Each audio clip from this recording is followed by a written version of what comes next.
O que a Igreja Católica aceita como fonte de autoridade? Ela tem 3 fontes de autoridade. Isso explica por que é que você vai encontrar na Igreja Católica dogmas que não estão na Bíblia.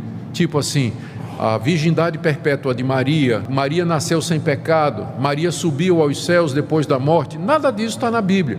Mas é que o católico não aceita só a Bíblia. O que é que uma determinada religião ou grupo religioso aceita como fonte de autoridade? Se você for para os Mormons, eles vão dizer a Bíblia e o livro de Mórmon. O islamismo, a fonte de autoridade é outra. Eles vão aceitar a lei do Antigo Testamento, as palavras de alguns profetas, o Evangelho de Jesus e o Alcorão, que foi a revelação que Deus deu a Maomé. O Espiritismo aceita como fonte de autoridade a Bíblia e as informações dos espíritos através dos médiuns. O que a Igreja Católica aceita como fonte de autoridade? Ela tem 3 fontes de autoridade, enquanto que os protestantes protestaram contra isso, né? E o lema da reforma foi sola escritura, exatamente esse ponto. A Igreja Católica tem 3 fontes de autoridade. Primeiro, a Bíblia. Ela aceita a Bíblia como sendo a palavra de Deus. Só que para ela, a Bíblia não é uma revelação fechada, completa.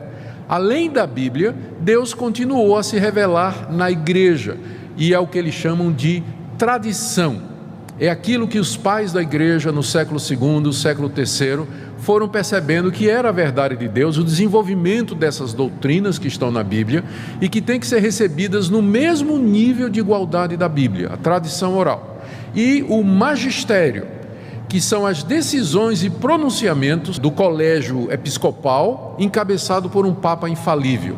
Então, essas 3 fontes constituem a base de autoridade da Igreja Católica. A Igreja Católica aceita essas 3 fontes. Isso explica por que é que você vai encontrar na Igreja Católica dogmas que não estão na Bíblia. Tipo assim, a virgindade perpétua de Maria, Maria nasceu sem pecado, Maria subiu aos céus depois da morte. Nada disso está na Bíblia.